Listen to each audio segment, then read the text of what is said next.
And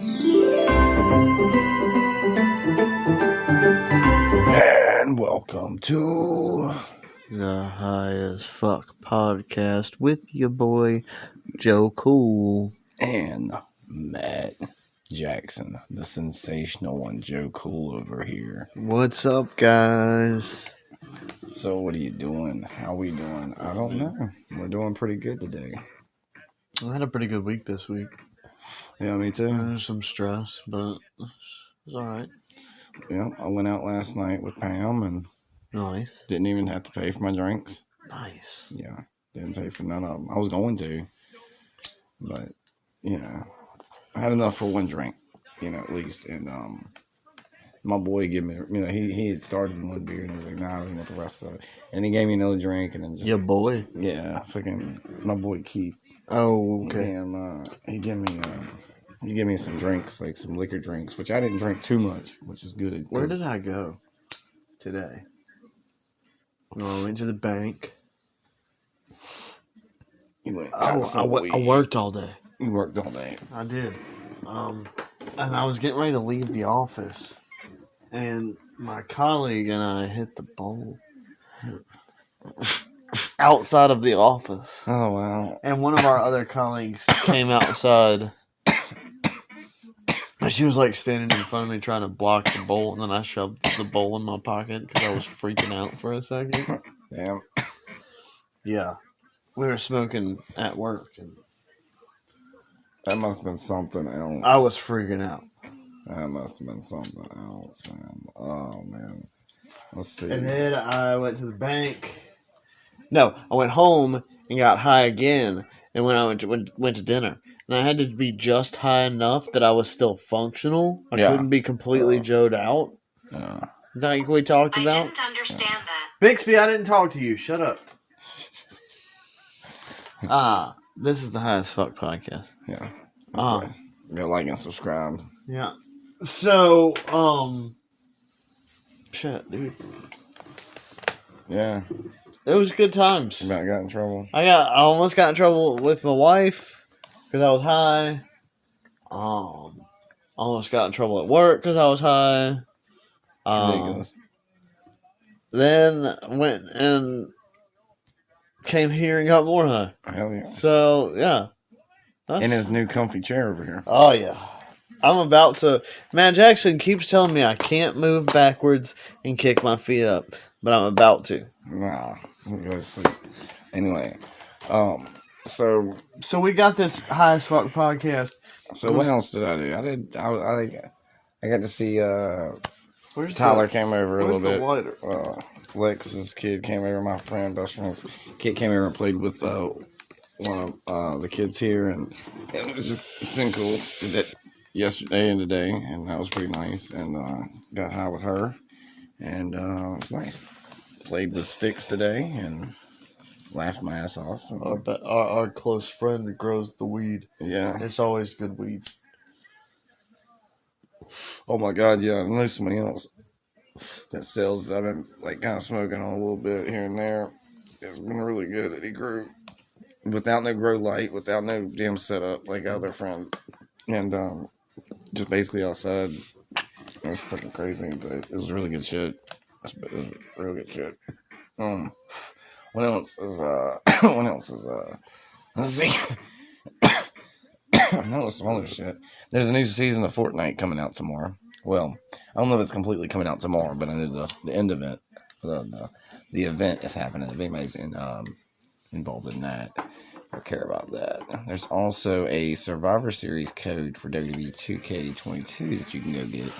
Survivor Series. Yeah, the code is Survivor22. Hey.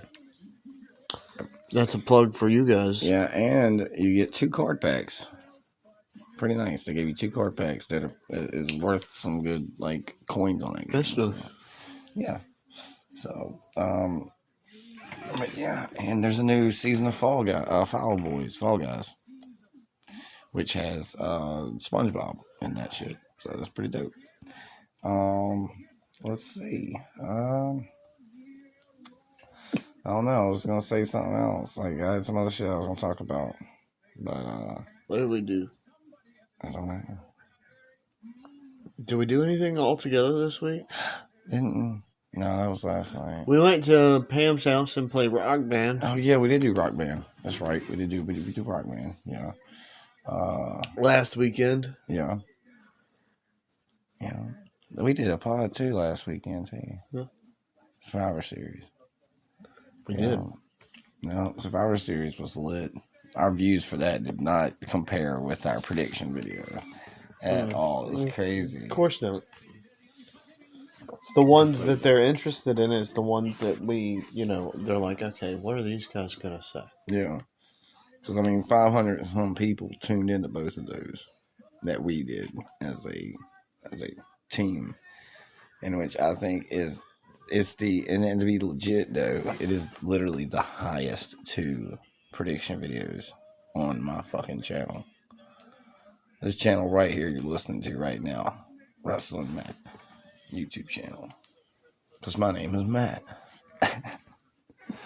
But anyway, so I appreciate, and I have become an adopted Matt. Yeah, I appreciate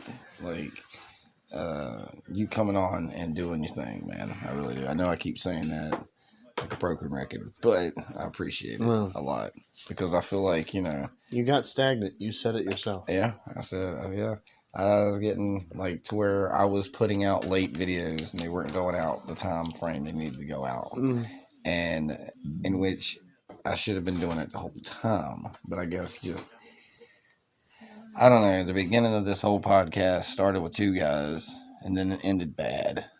And then I ended up stealing the channel. Not really stealing the channel, but taking over the channel. Basically stealing the channel. Taking over the channel. And you felt... And then, basically, after all of that and going through, quite a while, a year or so, or a little over a year or something, a long time, and just keeping my show going, just keeping what I wanted to do the whole time going. Damn what happened, ain't gonna let nobody hold me back, and I'm gonna keep doing it. The views are fine. I appreciate everything.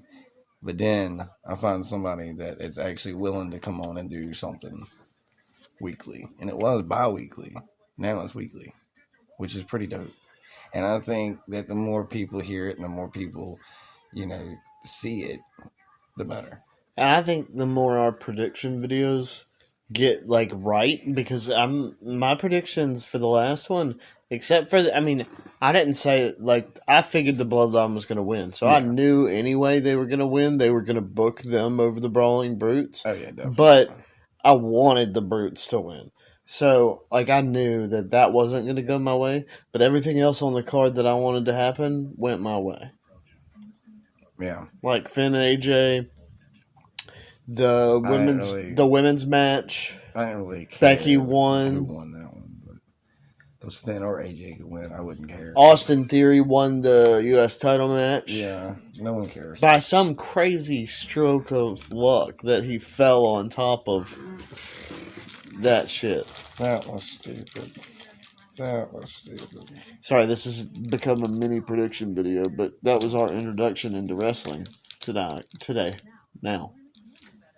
So, this is the actual body of the podcast. We're talking about, in our first podcast of December, the December to Dismember 2006 pay-per-view. There's a Santa Claus. You remember that? Santa Claus? Who's Xanta? Oh, that's this guy, Santa Claus. Oh, that's going to be another episode, you guys, before we get started on December to Dismember. There's going to be another episode of the Highest Fuck podcast. Yeah. That we're going to talk about top 10 favorite Santa Clauses. And we're reviewing information about Santa Clauses right now, so I can figure out who my top 10 favorite Santa Clauses are.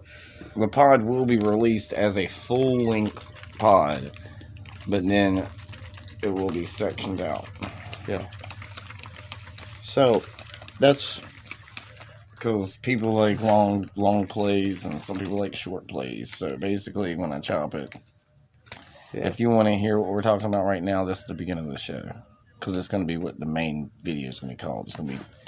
the December to Dismember. Review. With the extra stuff tagged onto it. Because it's 2006. So it's the ECW But the WWE from the ECW, December to Dismember. Yeah. So everything that we're talking about that the video is based around is going to be.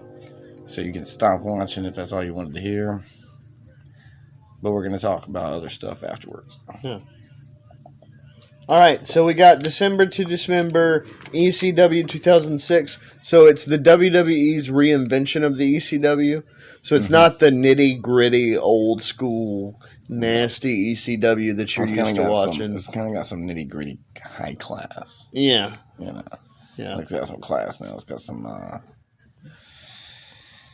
It's got what? It's got like quality. So they took out the dirty and put in with the quality. Because we were watching some ECW just now. Yeah. The holiday Blizzard. NYC Blizzard. Oh, was that it? Blizzard Blast, something like that. Yeah. The Big Apple Blizzard Blast. Yeah, something like that. It was ECW something like 95 or something, 90, something like that.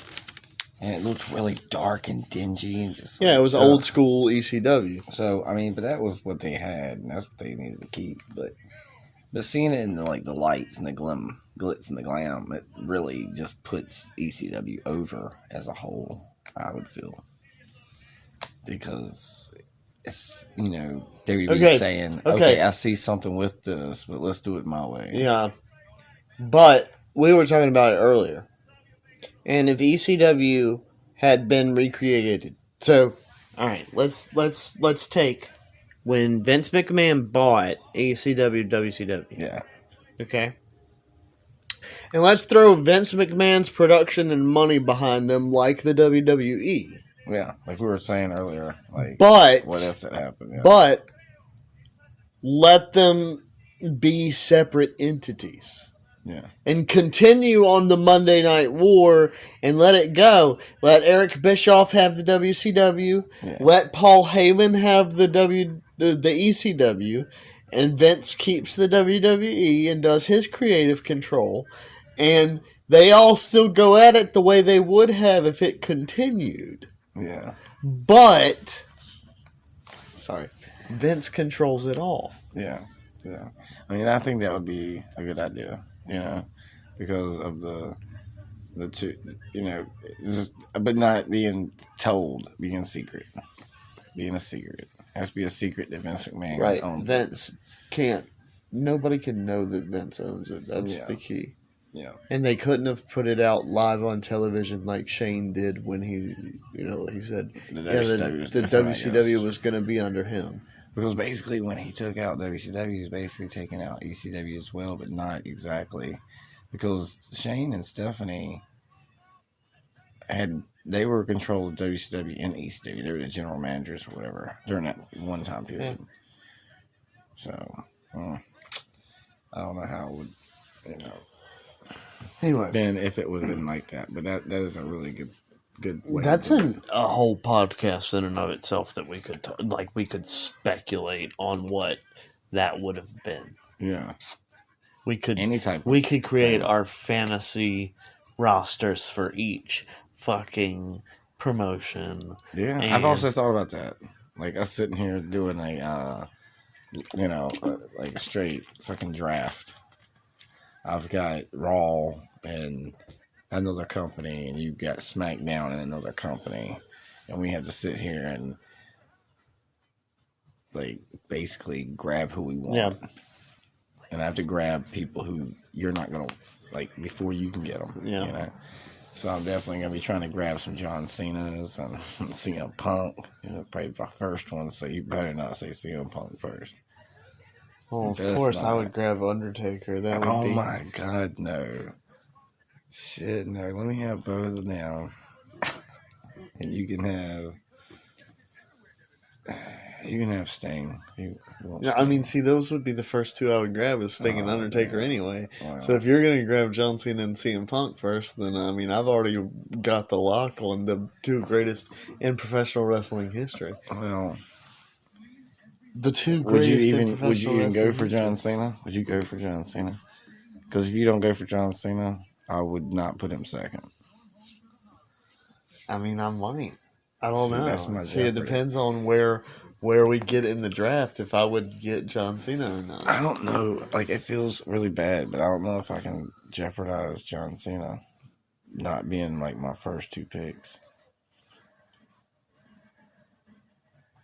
Because if I don't pick Sting, or if I don't pick The Undertaker first, then you are.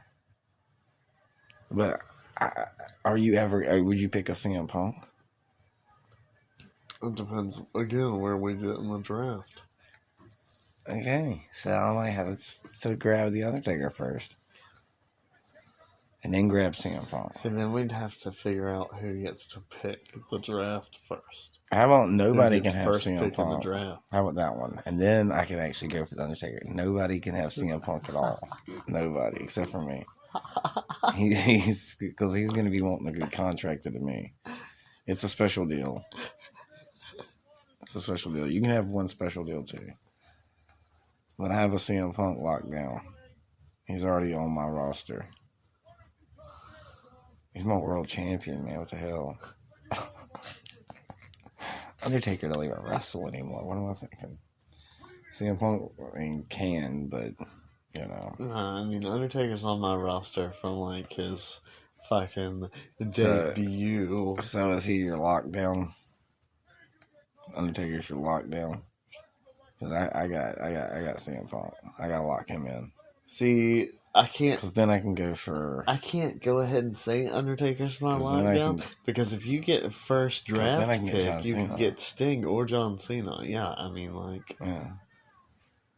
Definitely wanting to get the John Cena. Oh, Austin comes out and stuns Santa Claus. Who's Santa Claus in this situation? It's not Stone Cold. Foley. It's Mick Foley. Is that Mick Foley? Yeah, who else is going to take a stunner? Maybe they trained somebody to take a stunner. Yeah, it kind of does sound like Mick Foley. Mick Foley's an actual Santa Claus in real life. I don't know when this pod will come out. The whole thing, like the full length. Oh, yeah. Should it? Fucking Santa Claus.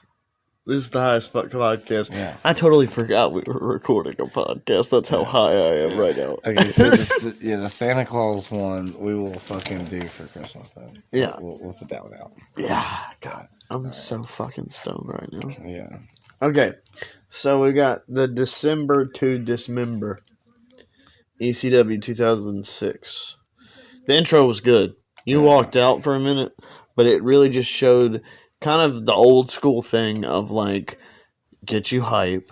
Yeah. Then Paul comes in and introduces the Extreme Elimination Chamber. It's not the first Elimination Chamber we've ever had. Yeah. But the concept of the Extreme Elimination Chamber, each person in each pod who gets locked in the pod in the Elimination Chamber has their own weapon. Yeah. Bobby Lashley has a table. Which is dumb.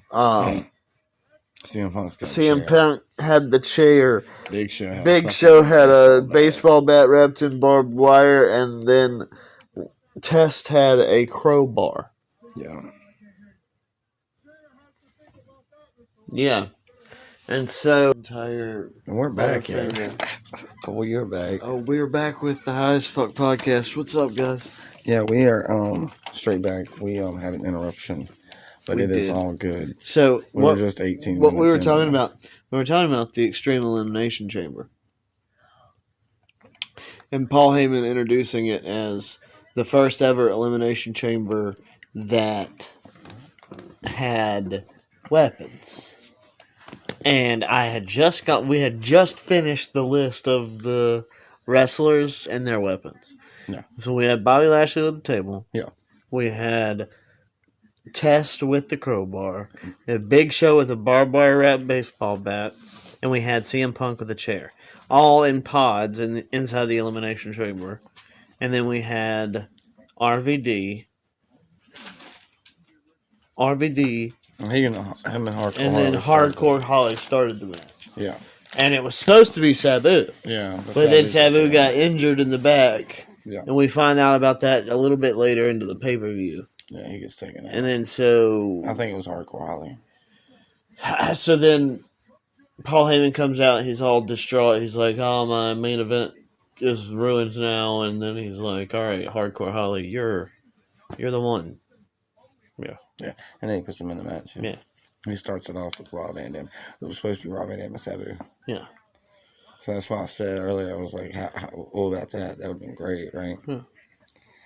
So that's why this was featured. Sorry, that's why this was featured at fucking ECW, because it was going to be a hardcore crazy match. So that was that. It would be chaotic, Yeah, and all that. but our first match was Eminem, Mercury and Nitro. Yeah, and the Melina, Hardy Boys. but Mercury and Nitro, and Jeff and Matt Hardy. Hardy's versus Eminem. That's exactly what you would have expected from this match. I think so. Both Good high shit. flyers, both kind of the same size. Pretty good match, really. I mean, good high flying. Like I said, it was a Hardy Boy match. Yeah, it was definitely a Hardy Boy style. Yes, it was spotty. It was a spot fest. I even made that comment. We had one part that, like, Matt Hardy, Mercury was standing outside the ring. Matt Hardy plunged over the top rope and took him out. And then Nitro was like, "Oh, you're not going to show me up." So then he jumped out and, crazy dove over the top rope onto Matt and Mercury. And then Jeff was like, "Oh, I'm not going to be outdone by you." So then he climbed up on top turnbuckle on top of the ring and jumped onto all of them on the outside. It was a big spot fest. Yeah, there was a lot going on in that match, and I just enjoyed every bit of it. I mean, it was great. I ate it up because I loved the Hardys. I loved that style of match. Like, when we were talking about how Mercury had his nose broken, and I was at it. I was at an Armageddon pay-per-view for that match, and that was pretty cool. Yeah, this man actually went and saw that Armageddon where Joey Mercury gets his nose broken. Yeah, and his face was a bloody mess, for real. Like, I think shit like that's really cool because we were just watching a pay-per-view that we're gonna sit here and just nostalgically review, and I actually had my face on that pay-per-view, and it had something that made you think of something that happened to you, and so I think that's pretty cool too. So yeah, and Matt Hardy and Eminem. Overall, a good match. I give it a very Hardy 6 out of 10, which is pretty good. Very Hardy Boy match. It was a very Hardy Boy style match. I mean, that's just the way it is. Yeah, for real. And then we had Matt Striker, your teacher, who had trunks on that were, the Speedo style, underwear style trunks. They were checkerboard pattern, blue and white, way too tight, looked like a banana hammock, because Matt kept pointing out that his dong was hanging down. Yeah, it was way too much, man. And then he had his face on his ass. On his ass. And then it was Joey Styles that made a comment. He was like, "Yeah, I guess he just wanted to sit on his face." Yeah, he wants to sit on his own face. Ridiculous. And as a kid, I didn't recognize or realize what he was saying, Or probably nobody would have understood it then, but it went over my head tremendously when I was a kid. So pretty cool. Shit. Yeah. So then we had Matt Striker, your teacher, and I was talking about his attire. Matt likes to talk about the attire all the time, but Matt Striker's attire was not good. He was wearing a pink sweater vest. I hated it. And checkerboard trunks with his face on the butt. It wasn't good at all. It was awful. And then we had Balls Mahoney. Some god-awful shit. Balls Mahoney. At least we get a little bit better. It's like it gradually gets better. Yeah. Balls Mahoney wins. Yeah. I mean, that's all I could say about the Matt Striker Balls Mahoney match. It was a classic Balls Mahoney punch. And we're not talking about Matt Striker's balls that were almost showing. They were all lumped out there. Balls Mahoney punch. Oh, balls, balls, balls, Yeah, balls, there was a balls, lot balls, balls. Oh, balls, Yeah, there was a lot of balls chants balls. and CM Punk chants when CM Punk went in the ring. There was a couple. There was a couple CM Punks throughout the pay per view. Because CM Punk's the greatest thing ever, Yeah. and I got him locked down for my shit. So For your I'm locking fantasy it. draft? Yeah, my fantasy Fantasy league. roster We draft? should start a fantasy league. He could be a booker too. Ooh, we could each. I could have 'Cause there's WCW. multiple You could have people. WWE, and he could have ECW. We could recreate the Monday Night War. Yeah, and we just like draft everybody we need, write it all down, and then we just I don't know. We book matches. But how we gonna say who wins and loses? Who's gonna call that? We could have a vote. We could release it to the public. They could read our whole booking fantasy ideas. Yeah. Let's see if We anybody could would book get it for a year Yeah. out, and then they could read through it. Yeah. So I don't know. Or we can limit it to just the game. And people that I can download on the game and shit. See, you would If you want to have go old school, you I've would got a have- account I that was has gonna just say, old school you stuff would have on an it. unfair advantage in the newer wrestler realm. Yeah. So that's also options there. You and James would have an unfair advantage in the newer wrestler realm. Because I literally could use your help to help me actually draft and help me I don't really know any wrestlers. figure out some shit on my actual game. Because I do this whole universe thing, and I needed to redo it. So that'd be a good idea. You could help There's me. really not much to say about Balls and Matt Striker. I just really it was a classic Balls Mahoney match. Like I said, Balls I like beat him seeing up. balls. Yeah. Not like that, but I like seeing balls Mahoney. That Yeah. sounded so weird. I like seeing balls. I mean, he's a classic ECW staple, and you have to have him at your pay-per-view. It's He kind of is. like Sabu had to be there. He didn't want to be there. He didn't really want to compete tonight, so he had to be there. So he showed up and got himself beat up, and then he disappeared. Yeah. It was like Sandman later in the night showed up. Because you have to have Sandman. Yeah. Like Tommy Dreamer. He got a match later in the night because if it's ECW, you have to have Tommy Dreamer. Yeah. Like they had those people. RVD. You have to have RVD at an ECW pay-per-view. That's right. So, I mean... You do. That's what Balls Mahoney was in this match. And Matt Striker didn't have anything to do in the WWE at the time, so they put him against Balls Mahoney. That's what it looked like to me. Yeah. That match was just like a typical ECW match. Put a teacher up against the big, nasty, ugly looking brute looking motherfucker. Sorry, balls. But yeah. I mean, you'd probably like to hear you say it. Yeah. So we got elimination. Then we got a promo about the Elimination Chamber, and this is when we learned that Sabu got beat up.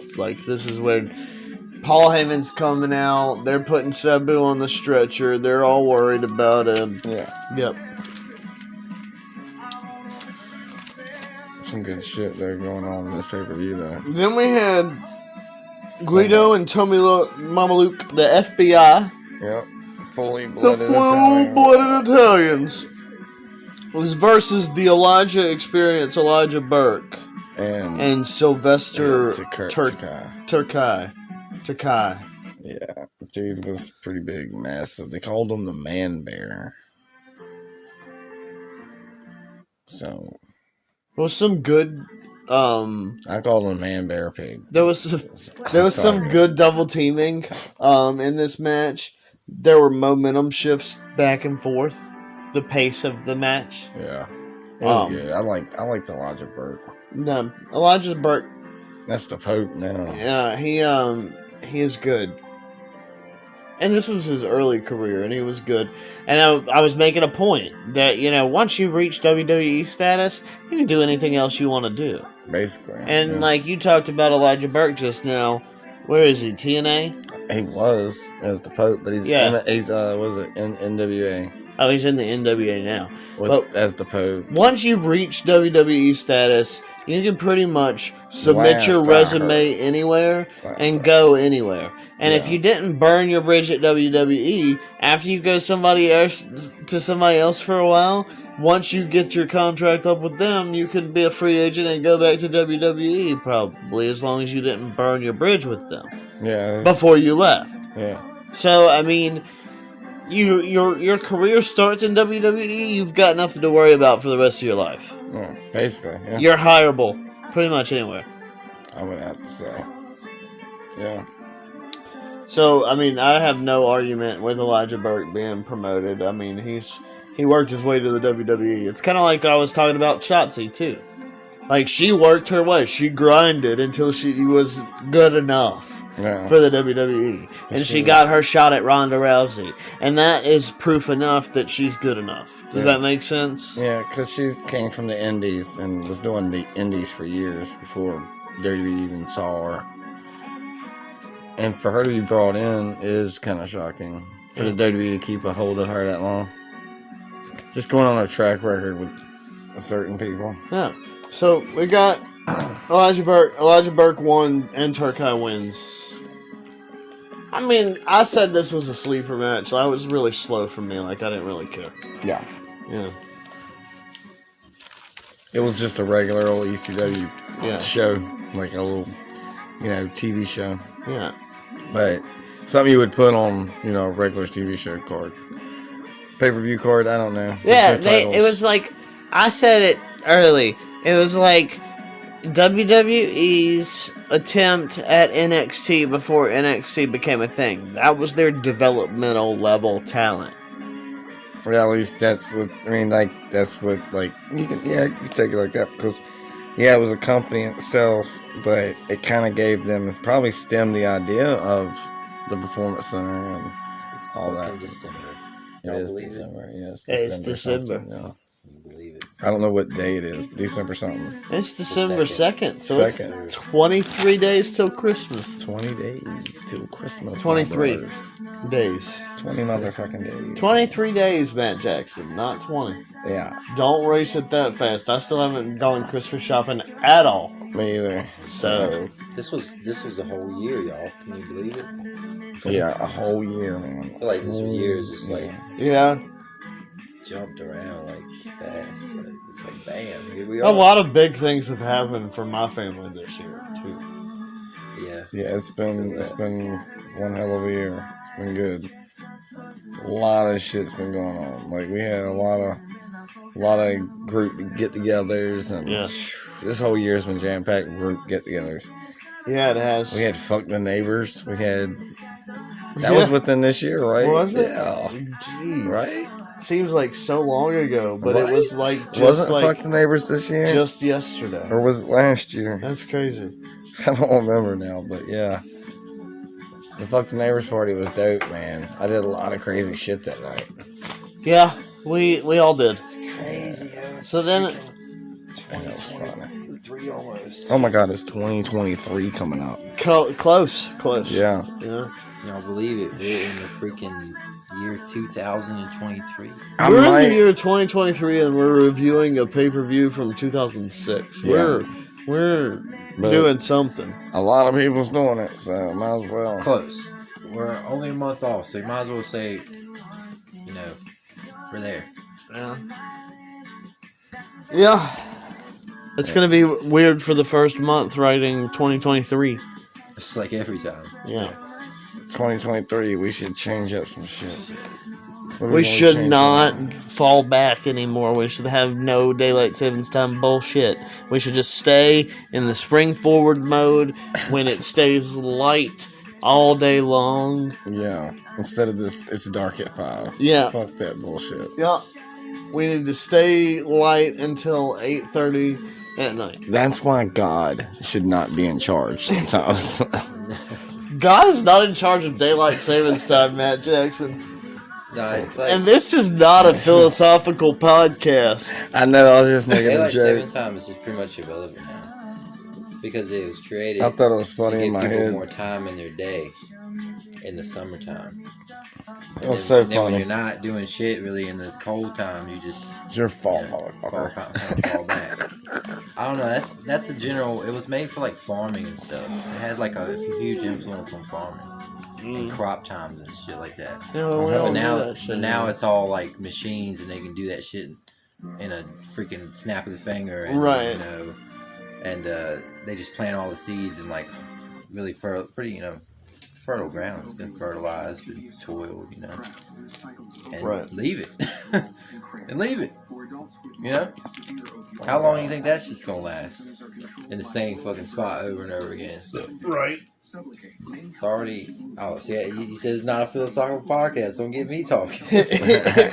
We should just start one like that, man. Philosophical nightmare podcast. The philosophical meanderings of three crazed men. We just start talking about just bullshit. Bounce around. Different Three Crazed Men Imagine the podcast. shit we could get through. Three Dude. Crazed Men podcast. Just save the world by the end of it. I mean, that's man. what could happen. Like, if you get three really intelligent or crazy people in a room, high as fuck, they could save the fucking world. This is the idea. We don't have to think of any new ideas because there's already conservationists, environmentalists, all these people that have the ideas and they're doing them. It's not at a large enough scale. So the only answer is just fucking scale that shit up and stop putting our money and time into freaking industry bullshit. It would just take three men with really just open minds to be able to do it too. Like, it's not really that hard. Like, Yeah, definitely. We could definitely do that. Three Crazed Men podcast.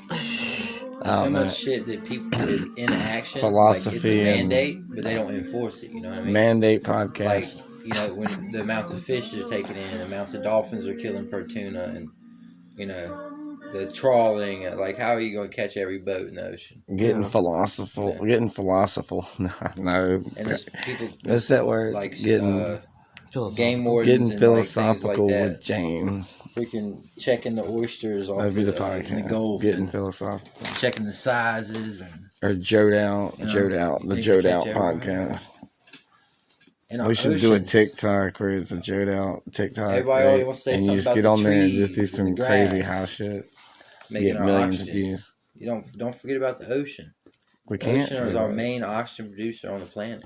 don't gotta- forget about The the phytoplankton and the mass kelp fields and things like that. That's why I never, like, when I go to the grocery store, if I can help it, I don't take bags. I'm like, no, keep the bag. It's going to throw more plastic into the ocean. Fuck that. Yeah. I don't need a bag. And everybody's always talking about the giant plastic mound. You want to know what it is? Mostly microplastics, and a lot of it comes from fishing. Like a freaking, like over 75% of mass of it comes from fishing plastic. Some ridiculous It's always shit. got to be about plastic bottles. Oh, Because in the man. fishing industry is pushing for the plastic bottles because somehow the plastic bottle companies get some return on it. I don't know how it works, but there's a documentary on Netflix about it. Seaspiracy. That's crazy. Speaking of Netflix, there is a Wednesday TV show I've out. been told about this Wednesday 8 TV show episodes like in. 3 times that I need to watch it now. There's 8 episodes, and I can't wait to watch it. Another thing 8 I've episodes. noticed, like I've watched, you watch like all these shows where people are stranded on islands and they got to find all this plastic shit they find all this plastic shit and shit that washes up on the shore, Yeah. like nets, ropes, of course a bunch of bottles, but Yeah, that's just... take it in mass, and one net weighs more than freaking 500 plastic bottles. Yeah. Yeah, it's just ridiculous that us as humans, mankind has let our world get to that far. But Yeah. how far are we in? Continuing on, we That had was a segue. segue out of the philosophical segment of the podcast. We will visit other topics later, maybe as a different podcast or as the same podcast. And just one day, just because we're high as fuck, we don't have to have a fucking. We don't have to talk about wrestling. Fuck it. We're just gonna get high and talk. Anyway, No, for real. Let's just have these, just happens anytime it wants to. Tommy Dreamer. In between everything. Tommy Dreamer and Daivari. And Yeah. Daivari came out with the Great Khali. Yeah, Kali was And Kali, it was really just there to feature Tom. Like, this match to me was just there to feature Tommy Dreamer because you have to have Tommy Dreamer if it's an ECW pay per view. Yeah. Like, that's all this was just featuring Tommy Dreamer. Yeah. And Daivari, pushing him as a heel for some reason. I don't know. Yeah. But Kali, I don't know. I like Kali during this time. I liked him during this time. It was good. And we thought Kali was coming out to wrestle, but it wasn't Kali. Yeah. It was Daivari. He didn't use his, or get in there and clumsy, No. Yeah, clumsy style. Yeah. He's king of that. Tripping and dipping and flipping. He didn't do that flipping, but it was crazy as hell if Kali was Tommy did his ECW and set him up in the DDT and was getting ready to drop him, and then Daivari did something and stole it. So you thought they were going to give Tommy Dreamer his moment. You thought. Yeah. And then, just like always, they bury fucking Tommy Dreamer because he's always the joke. He's never been. Yeah. But, I don't know, Tommy Dreamer and Daivari, I don't know. I like Tommy and all, but I met him with my kid. Me and my kids got a picture with him. Great moment. Tommy's cool. But I would have loved to seen Kali versus Tommy Dreamer instead of Daivari. Get extreme. Why would you go up against this little man? Smart me. I ain't going up against Daivari smart, yeah. Because Kali's dangerous. It might hurt the man. Yeah. Because he's injured people. We don't want Kali to injure Tommy Dreamer. No, maybe we do. I don't know. I just would have rather seen Kali versus Tommy Dreamer. Anyway. Yeah, but I would have rather see Tommy Dreamer win. That's just me. I would have booked it. Tommy Dreamer gets the chance to get the fucking win and actually. Did he beat Daivari? No, he didn't. Daivari stole it. Oh. Well, either way, Kali would have beat him too. So they had to make him cheat for the Daivari. Anyway, then we had the Holly segment. Holly, Bolly. And Paulie Dangerously. I will never call him Paul Heyman. He will always be Paulie Dangerously. Paul E. Dangerous. And he walks up to Holly and he was like, Holly, hardcore band, you're going to be in the Extreme Elimination Chamber. You're in. Yeah, you're in. So he had that segment to replace Sabu. I know when I was younger and that part happened, I was happy because I was like, oh yay, hardcore Holly. So I love hardcore Holly. Yep. He's one of my favorites. Hardcore Holly was good. I used to play with him on the games. Whatever games he was on back in the day, I would use his character. I loved it. We have Kevin Thorne and Ariel. Oh, Kevin Thorne. And Kelly and Mike Mordecai. Knox. That's it. Which is Mordecai. Kelly and Mike Knox. Kelly sucks. And Ariel and Mike Thorne. Mike Knox. No. But Kevin Thorne. This is the High as Fuck podcast. Yeah. So, take a shot. Every time we fuck up something, take a shot. That's a good drinking game. Yeah. I don't know how many shots you'll actually get in, but I know I was, there was something. We'll fuck something up. Yeah. At least one thing by the end of the night, so you'll get at least one shot in. There's one of my things that I put out on this channel. It's like, I said blah, blah, blah a lot, and I was like, dude. Blah, blah, blah. I mean, it was a lot. I went back and listened to it. It was a lot of blah, blah, blah. I don't say blah, blah, blah. So I was like, dude, if someone was to watch this and play a drinking game on whenever I said blah, blah, blah, drink, they would be drunk off this one. I can't remember which one it is. Like, for the life of me, can't remember which one it is. But yeah, if we start laughing and say this is the Highest Fuck podcast, definitely drink. Fuck it. Yeah. Or smoke you a bowl. Yeah. Hit you something. I shouldn't be encouraging people to drink. You're right. Yeah. Fucking smoke a bowl. Oh, man. I was up here at the Dollar Mart, man. And they have these metallic, colorful rainbow meth pipes Oh, we were having a conversation about that. Yeah. Yeah. It's ridiculous because I was in there and I was like, fuck, dude, this is right near the kids section, man. And it's like bunches of them. Right. And they're like this like metallic, like multicolored and gold ones and whatever. It's like stacks. That's of them. fucked up. Right near the kids section. Yeah, Bubbles. I Like multicolored rainbow bubbles. Yeah, I said it right where the fucking owner could hear me too. I don't know. I thought that was crazy today too. That Dude. was something else that happened. Yeah. I was like, what? Yeah. What? We were on the phone then. Yeah. Yeah. Trying to plot out and think about Planning about what we were planning tonight. Yeah. And then didn't do anything. didn't know that until we figured, hey, we'll just watch Dismember. It's the only one out, the only one of its kind. Yeah. The debut. Like November to Remember. Yeah, it is. Kind of a play off that, I'd have to say. We had Kevin Thorne and Ariel. I've said it already. Yeah. Kelly and Mike Knox. That match was just the sleeper match. Like, it really didn't have anything to do. I mean, Matt was really enthralled with Ariel and how sexy she was. Oh, yeah, definitely. And I kept talking about Kelly because she had a cute little booty. I mean, it wasn't like, it wasn't much, but I mean, she looked good. No, Ariel was showing all of it. So she was asking for someone to be like, oh, damn, she's hot. I mean, obviously, that's what she wants. She had a skimpy, like, little skirt and a down. Yeah.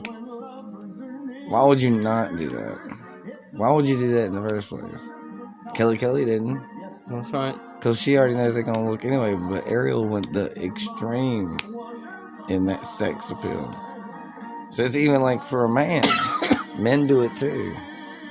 No, like, Men do like edging on that, whatever that fade and shit is. That's sex appeal. Everything a man does to make himself Matt look Stryker's trunks. good. Yeah, that's sex appeal for somebody. His penis. It's for somebody. It was on view. It's not for me, but it's for somebody. I mean, somebody might be excited about it. Exactly. So I don't mean point blank. Period. You gotta make the men's that watch wrestling's women's want to watch wrestling, and those women's might want to see that pee-pee. Oh, yeah, I know. See? So it works out. And then Yeah. the men in those underwear things and shit. So, whatever, just works out, right? But anyway, Or, no, let me not even be sexist about it, because that's fucked up. It could, or even prejudice about your preferred sexuality. It could be a man wanting to look at a man. It could be a woman it could be a non-binary wanting to look at anybody. Yeah, I mean, true. whatever. Yeah. I'm not trying to be prejudiced. I mean, your sex appeal is your sex appeal. If you're beautiful, you're beautiful. Yeah. That's If all I gotta think say. you're gorgeous, Yeah. you're gorgeous. It doesn't matter. Whatever I'm attracted to about you is there. Yeah. And it's not to be doubted or to be excused or put away. You know? Yeah, fuck it. And Matt Stryker is a good-looking man if he didn't have the stupidest fucking trunks on. And I was not attracted to his penis. Yeah, no. So his tights were a little dumb. Yeah. But His that was tights him. were dumb, and his sweater vest made it worse. Yeah, he's just dumb. It was just dumb. He's just dumb. We had Kevin Thorne and Ariel, He's terrible. Kelly and Mike Knox, and the only note I put was Ariel and Kevin Thorne won. It's the only notes we had. That's the only note I The only have. thing I had memorized was her butt. I mean, she did Too. some cool moves with Kelly. Like, it was there, and I remember everything about it. I was there. I don't really remember much about the match. Matt remembers her butt. That's it. Ariel's butt specifically, not Kelly's. I was trying to get him to look at Kelly's little shelf portion, but he wouldn't look. No, she has nothing back there, bro. Her butt looks like mine. It's nothing there. Kelly is not that stick thin. She had some curve. You are the tiniest little tiny person I ever seen. Well, yeah. And I wore those pants you gave me. Uh-huh. My balls were crying. Oh, really? They were crying. Well, I mean, I wore them and they fit, but they were tight. Like, And that's what was wrong with them with me. yeah. Because they were like, I didn't wear them for so long, and like when I wore them, I could actually wear them. I've gotten bigger since then. Yeah. Now no pants. Like there's an old pair of pants I put on the day that I used to be able to wear. Right. I'm like, oh my god, I've gained so much in the waist area Yeah. so recently. So, which is crazy because you wouldn't think I've gained anything, Right. but I have, man. That fucking them fucking pants are tight and crotch huggers. So, but they are crotch huggers. What are you laughing at, sir? These comments. I was just wondering what you were laughing at. We got, so we finished Kevin Thornton and Kelly Kelly, right? What's up? We got Paulie Dangerously talking about the match. Yeah. The Extreme Elimination Chamber. We had Hardcore Holly starts with RVD. Hardcore Holly and RVD started the match. Then Punk came in. And I was right about both of those entrances. I think it's because I remember doing I made a note that I called Hardcore Holly Crash Holly, and you were Yeah. making fun of me for it. You know, I wish I can record us watching it and talking at the same time, but copyright, man. RVD eliminated Punk pretty quickly. Yeah. Like, we felt like it was too quick. It was too fast. For the King of Punk. They didn't all get even released from their chambers before the match started ending. Before RVD eliminated CM Punk. Yeah, which is a good idea, though. To get some people out before they're all in there, you know? I mean, that's how it should be. I mean, in a perfect world, you would think, like, you would eliminate everybody before the end of the match. Yeah, definitely. Which, we'll get to it, the end of the match in a minute, and I'll explain why that... I had that thought at the beginning. Like, you would think in a perfect world in the Elimination Chamber, you would try to eliminate all the opponents before you get to the last competitor. Yeah. So you could get a chance to relax. And we'll get to, like, in just a few minutes, we'll get to the end of the match, and I'll talk about how that part worked out, like how they planned that out. And it really is interesting that that's the first thought I had. That's all I'm going to say. Then I had a comment about work chains. The work chains at the top of it. Where Bobby Lashley was stuck in his chamber because the Riot Squad weren't letting him out. That's right. I thought it was Big Show. The Riot Squad outside of the Elimination Chamber, they were supporting Big Show. So that Riot team is in support of Big Show, Crash Holly, or Hardcore Holly, and whoever their other teammate was at the time. That was working with Paul Heyman. There was two of them. It was Big Show and Hardcore Holly and Paul Heyman. Oh yeah, that's right. Yeah. And they had the Riot Squad. Yeah, the Riot Squad. That's kind of funny. I mean, the Riot team. Whatever. We did end up having a Riot Squad later with Ruby Riot. Yeah. It's pretty crazy. But they were the Riot Squad. They were holding Bobby Lashley in, and Bobby Lashley broke his way out with the table. Yeah, he's at the top of it. Yeah, broke it. I was like, man. And then Giant was the last. Paul White, the Giant at the time, the Big Show at the time. Now was he hated that. The last one to be released. He hated that name. The Big Show? Yeah, he wanted to go by Paul White. Yeah. He hated the whole Big Show thing, yeah. Oh. Then I just wrote Bobby Lashley wins. So there were some good spots in this match. Yeah, it was good. I thought it was really good because, damn, you had that one spot where they never used the table. CM Punk threw Rob Van Dam into the chair that was in the corner. Oh, yeah, we made a really big deal about that. Yeah, because CM Punk made a really great Irish whip towards the chair. Yeah, it was wedged into the corner. It was beautiful. Like, he set up the chair in the corner, wedged into the corner turnbuckle.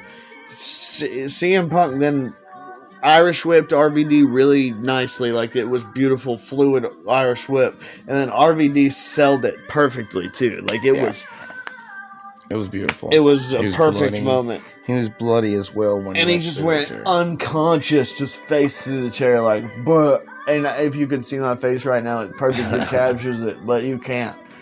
It was just smashed up against the blood turnbuckle. and all. Yeah, it was crazy. Yeah, it was great. The perfect sell. And Matt was like, that's just somebody showing respect. Like, RVD showing respect for CM Punk. Yeah. Like, he was... Man, I'm going to take this perfect. Yeah. I'm going to take this beautiful. I'm going to sell the fuck out of this. You got talent like that, man. You're trying to get each other over at the end of the day. So, of course, some are going to get pushed further and faster. So you don't never know who you're going to be. Well, RVD's already had all his fame at this point. And you don't even know who you're selling for. So for RVD to like to do what he did, like the way he took that, man, for CM Punk is a moment that CM Punk gets forever. Yeah. And little things like that matter in wrestling. RVD is like already made it, so he doesn't need the moment. So of course he's gonna give it to CM Punk. Because I found that out being in the locker room with the boys of Pure Pro Wrestling, and a lot of those guys, like, you know, there's a lot of moments that just mean a lot to them, you know. So be titles, be whatever. Yeah. Because once the company gives you a belt, man, or lets you go for it, or, you know, you get the belt. It's when you've, it's not even about who. Let me see. It's a lot of backstage stuff too. Why certain people get the world titles and get big titles, right? Because of stuff that they're doing for the company, politics, other stuff. You know, backstage. like some really good shit.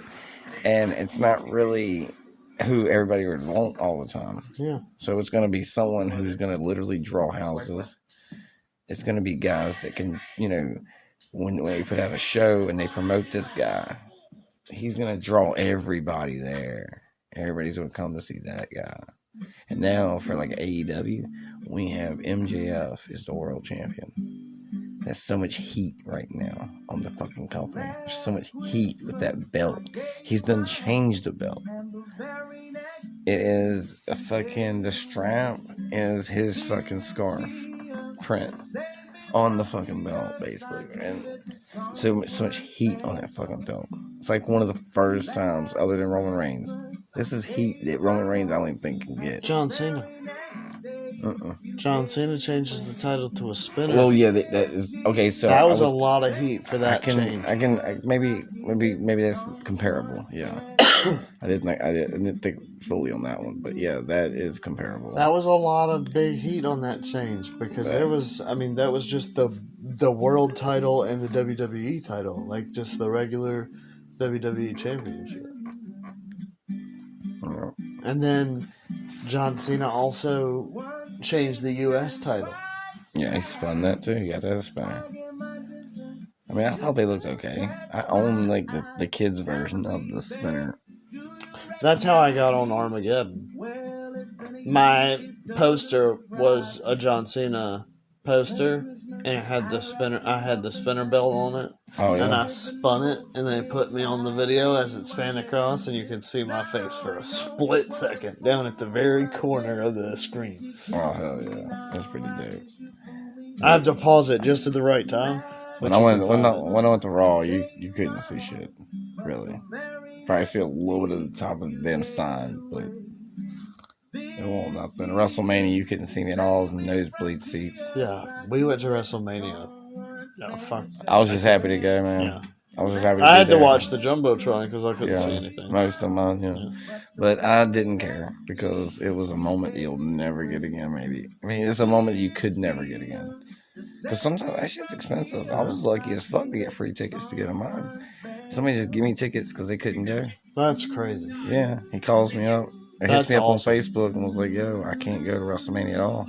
And I know how much you've talked about it. And I know, that this one means a lot to you. And I can't go, dude. I want to give you these tickets. Find you somebody. Here's an extra ticket. So I had 2 tickets for WrestleMania. So I took my sister's husband. And he drove us down there, and I paid on half on gas, a little way up there, and then I paid the rest of it. I took like $1,000 and something with me, like $1,000, over $1,000, and came back with like a couple $100. I spent a lot of money on that trip. I spent a lot of money. We went to New Orleans and saw WrestleMania 30. Yeah. It will live in the back of my head forever. Yeah. Because that was WrestleMania. That was Daniel Bryan's spotlight. That was one of my favorite wrestlers, and it still is. He's the greatest wrestler to ever like grace our presence. You know, he's our. I wouldn't want to really put the technical wrestler. I don't really want to say his name, but he reminds me a lot of somebody that I don't really want to say. But he's the new age of that style of wrestling from the old times. You know, back WCW, ECW. So. Good. Yes. Yeah. Yeah. So, but anyway. So, why don't we want to say his name? I don't know. I don't like that. I mean, like, I don't like fucking the WWE the way they did him anyway. I'm going to say his fucking name because I don't fucking like the way WWE wiped him out of existence. Fucking Chris Benoit is one of the greatest technical wrestlers of our generation. He is. And he should never be fucking discounted for anything he did in the ring. We say it all the fucking time. Yeah. Ric Flair, you can't discount Ric Flair for what he did in the ring for just how shitty of a person he is. Hulk Hogan, you can't discount who he was for how shitty of a person he was. Yeah. I feel Chris Benoit, you can't do the same thing. You separate who he was even at the end of his life, because his end of his life was fucking insanity. Yeah, that was insane. Regardless, if that was true, what happened, he was driven to the point of insanity, and he did it. Yeah. But yeah. But that also separates it out from him being a bad person, first of all, because he was crazy. Yeah. Secondly, he may not have even done it.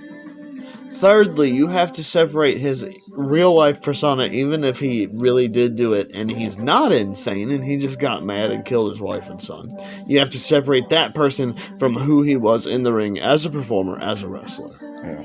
And I'll say it all the time about people like Bret Hart and Dean Malenko. They were boring. Yeah. And their skill in the ring was unmatched, and they were great. Yeah. But they were boring. Yeah. Chris Benoit, his skill in the ring was great.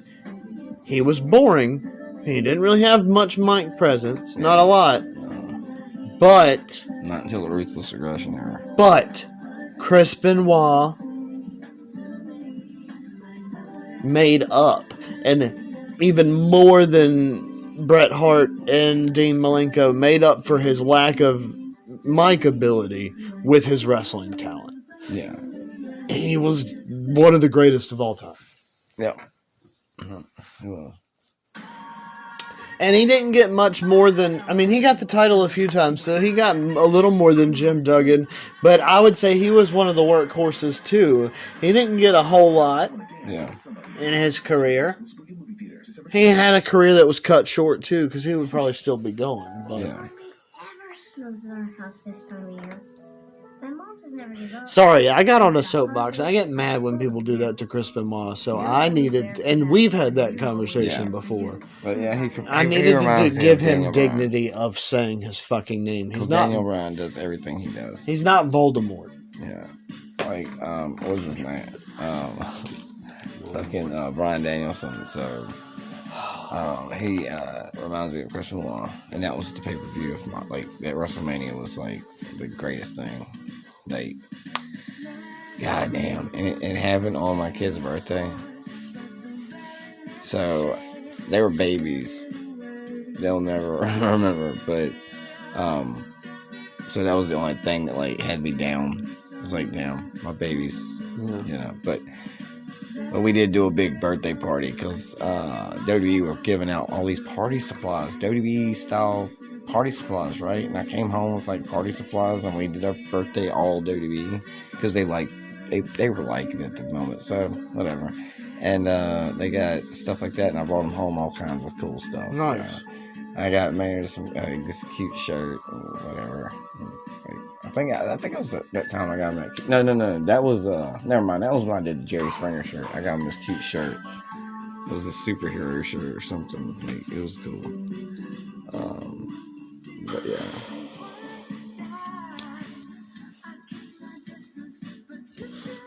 All right. This has been the High as Fuck podcast with your boy Joe Cool And Matt Jackson, like always, stay classy, like Freddie Blassie. motherfucker. And welcome to the format with your boy Matt Jackson and Joe motherfucking Cool. And we're coming at you with a Santa Claus edition this year. Like I did before, this is a little bit different. But we're going to be talking about some Santa Claus stuff here on the podcast. Dude. This actually, Santa Claus winning the 24/7 title might be my favorite. This might be my favorite segment. Maybe not the favorite Santa Claus, because I don't really care about the Santa Claus. Yeah. But Santa Claus just won the 24/7 title. I think I just changed my mind. Yeah. And he's Santa Claus winning the belt. Like I wanted It's amazing. I wanted Santa Claus to win a belt. Santa Claus won a title. Because all these other Santa Clauses. And now he's running away from R-Truth. It's in carriages. It's great. This is an amazing segment. It's a fucking street chase. Like and subscribe by Oh my god. yeah, we got some Santa Claus. This is the Highest Fuck podcast. Yeah, the Highest Fuck podcast. On the format. I'm here. Well, yeah, it was a format right now because I figured we'd do the format because that's what I did with it last time. Right. So, Word. trying to keep it kind of oriented or whatever. Yeah. Organized. No. I'm high as fuck right now. Yes. This is the Sleepy Time podcast, to be honest. The format. This is the format. The one that has no format. There's no format to it at all. It's just whatever. Oh no, Santa Claus just lost the title. Oh no, R-Truth. That's his baby. He's the man. A good referee right there too. I can't believe Nikki Cross won that title and then threw it away. Yeah, she just walked by the trash can and just dropped it. It was crazy.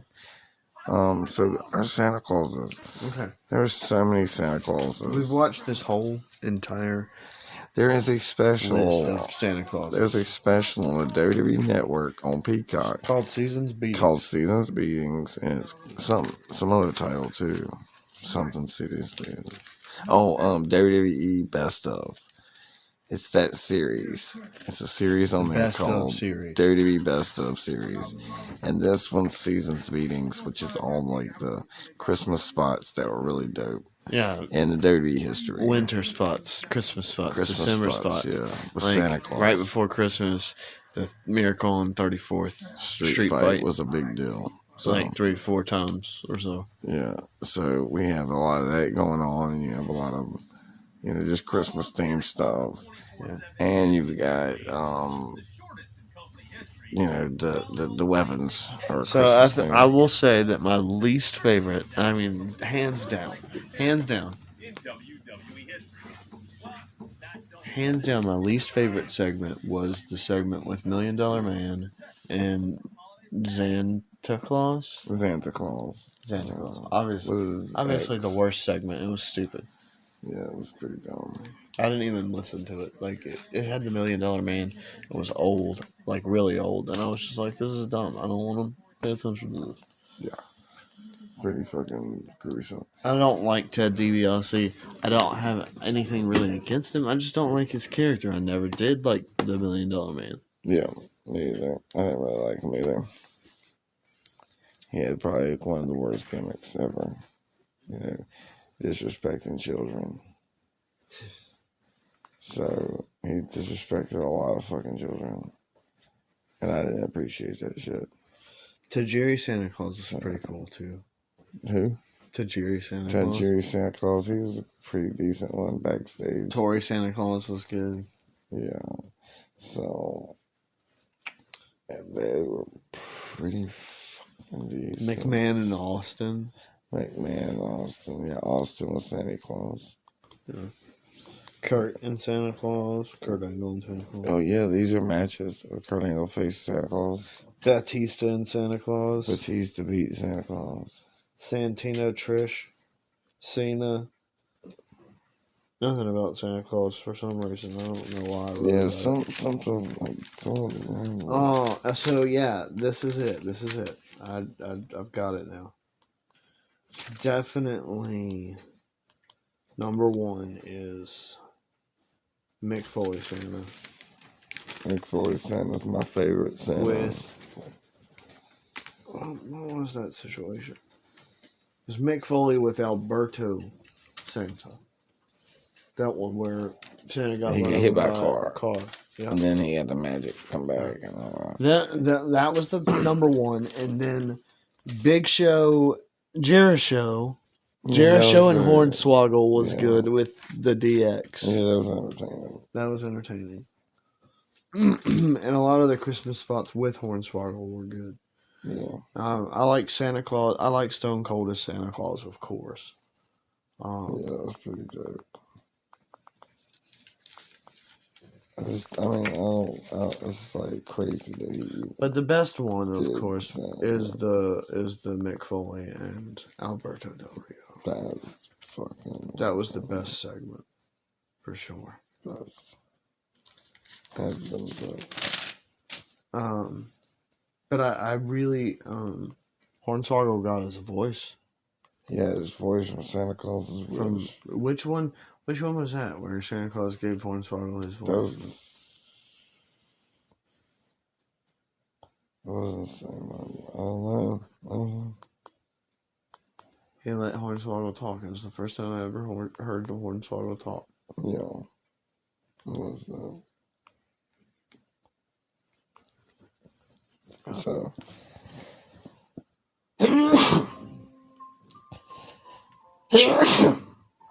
And then I said my favorite. I wanted to say my favorite Santa Claus specifically was Mick Foley, but my favorite segment overall of all the ones we watched in this little segment was the one with the 24/7 championship because Santa Claus won the title. Yeah, and then he kept it for a little bit, but then he lost it to R-Truth. As stupid as the hardcore title could have been with the 24/7 title rule, and it was, and it did become just ridiculous. Yeah. They were fighting. As much as they disrespected that title with that rule,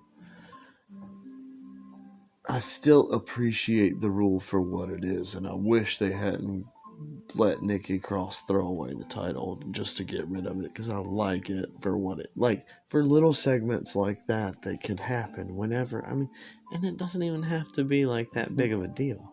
Like R-Truth could hold it for 4 years. He's the multi-champion. That's what I'm saying. The longest reigning. I'm saying he could be the one that held it for 4 years, like 400 times. 4 years, but still have it be fresh. Because you got people trying to go for it. Yeah. I like the 24/7 belt. I think it's pretty cool. It gives R-Truth a way to be relevant that is more relevant, but also not super relevant. Does that make sense? Yeah, not degrade them either. Because I can't remember who's the 24/7 champion now. It's like, because what are we talking about R-Truth right now? The 24/7 title. It's the only time we talk about R-Truth. Basically. Until it keeps him relevant. So he's still a workhorse. He's still going.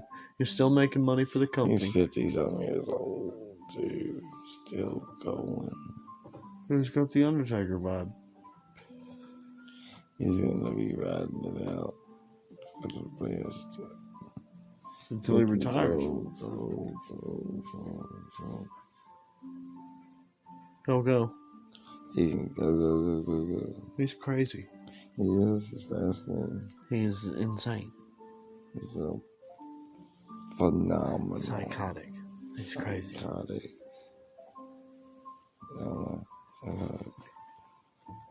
Crazy man. He's a caveman.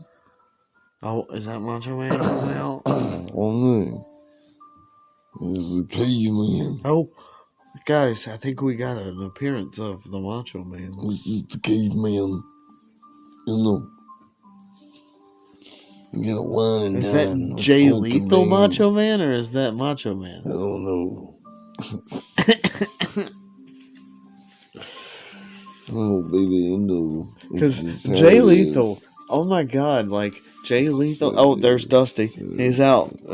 It's what it is. Jay Lethal, he does a My mean... baby boy, Cody Rhodes. Jay Lethal does a mean Ric Flair impression Yeah. and a mean fucking Macho Man impression. Oh, no. It's in a Ric Flair. It was great.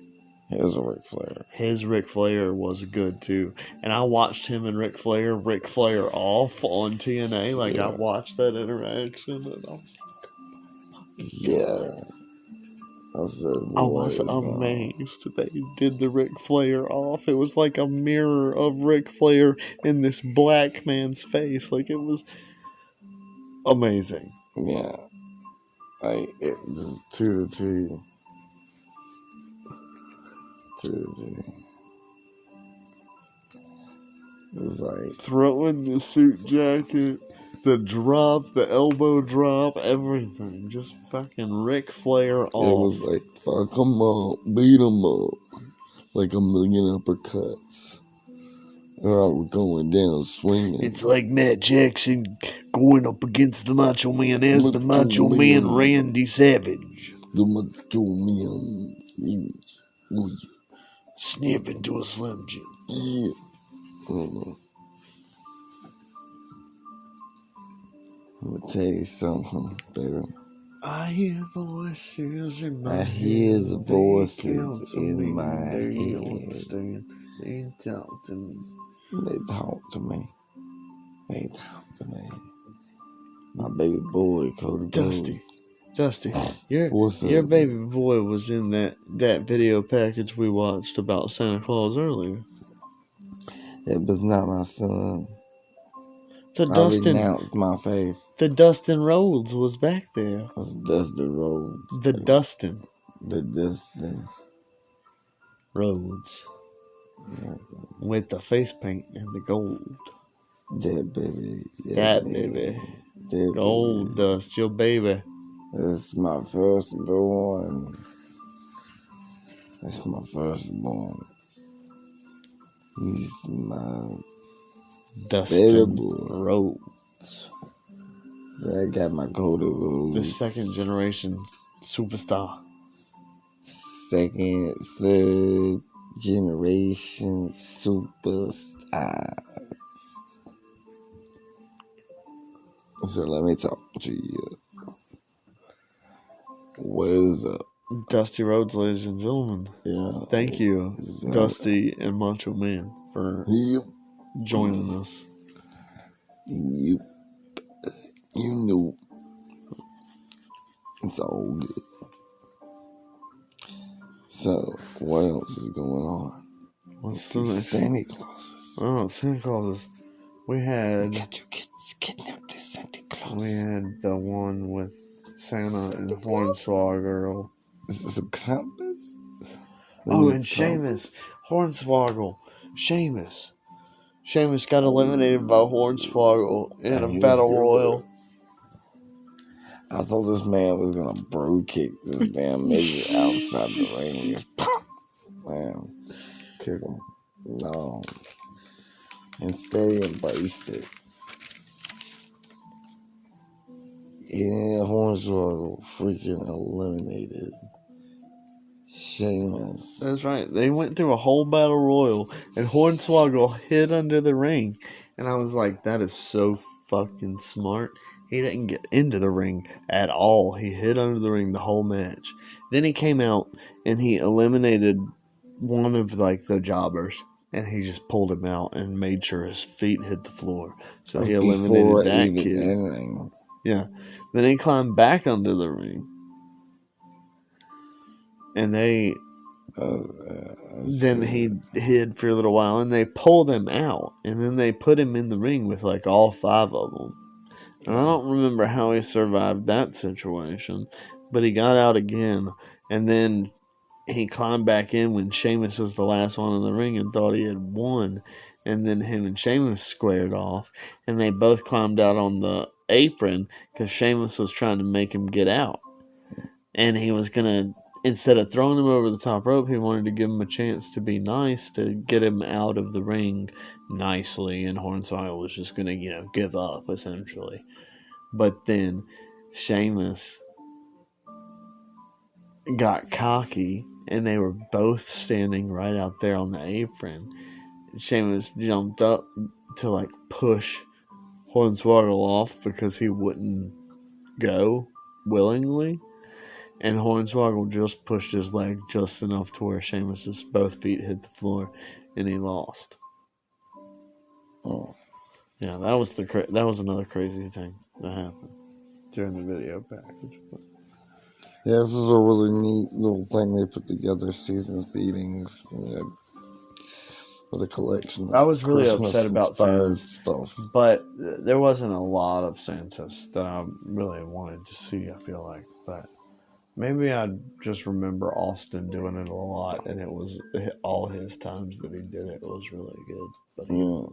I just know there were some other ones that weren't really in this. I think Tajiri Santa Claus that gets was definitely a thing that should get an honorable mention. Yeah. Tori Santa Claus, like I said, I mean Mrs. Claus, The Mrs. Claus were good. Paige was a good. I am always gonna love Tori Wilson, and I'm sure there was another match like a lingerie Santa Claus Mrs. Claus match sometime that we could watch at some point. That would be nice to watch. I don't know if there is. I want to do more. I want to do some Christmas inspired, of course. Christmas inspired lingerie Santa Claus. So, lingerie Santa Claus sounds good. Well, we'll find that the women of wrestling, even if it has to be an indie promotion, we'll find a women's lingerie Santa Claus match and we'll watch it. Yeah, we might be able to find it on the indies. Sounds like all right, guys.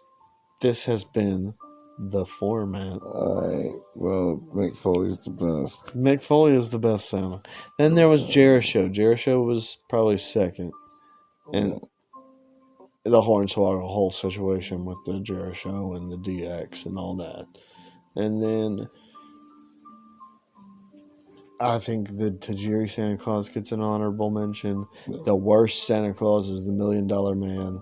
And then the best Santa Claus segment, like the whole segment, not the actual Santa Claus itself, but the whole segment was R-Truth Santa Claus 24/7 title segment situation. You can agree with me or you can go with something else, but I thought that was my favorite.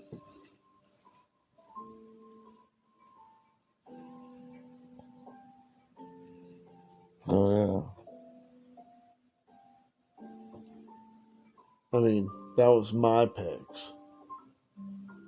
I was lost. Okay, so let's go through it again. Alright. Best is Mick Foley, Alberto Del Rio, all that situation. Yeah, that's my favorite part. The best one, best Santa Claus of the package that we watched. Yeah, that's it. Second is Jericho with DX and Hornswoggle. Well, that situation was cool too. Hornswoggle and DX. I can't remember the other one. Jericho. Then $1 Million Man was the worst one. That one was terrible. Santa Claus. Yeah. Honorable mention goes to Tajiri. Yeah. Best overall Santa Claus segment. Not Santa Claus itself, like the character, but segment. was 24/7 title with R-Truth, where Santa Claus actually won the title. And then lost it a few seconds later, but they showed Santa Claus holding the 24/7 title, and that was a cool segment, just generally.